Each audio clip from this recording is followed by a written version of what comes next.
Samantala mga kabrigada, mas pinalawak na PhilHealth benefits inilunsad sa ilalim ng Yakap program. Brigada Maricar Sargan, ibrigada mo. Brigada Live Report. Pinangunahan ni Pangulong Ferdinand Marcos Jr. ang paglulunsad ng mas pinalawak na PhilHealth Benefit Package sa ilalim ng Yaman ng Kalusugan Program o YAKAP. Layo ng programa na mapalapit sa taumbayan ang health services at palakasin pa ang saklaw ng PhilHealth benefits hindi lang sa malalaking hospital kundi maging hanggang sa mga rural health unit o RHU.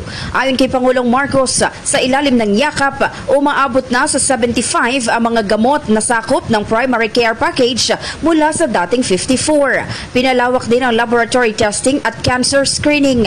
May 13 bagong laboratory test na idadagdag gaya ng ultrasound, CT scan, mammogram at colonoscopy at 6 na cancer screening procedures.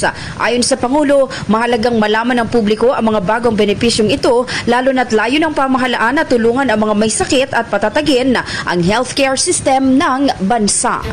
In the heart of changing lives, ako si Brigada Maricar Sargan ng 105.1 Brigada News FM Manila, The Music and News Authority.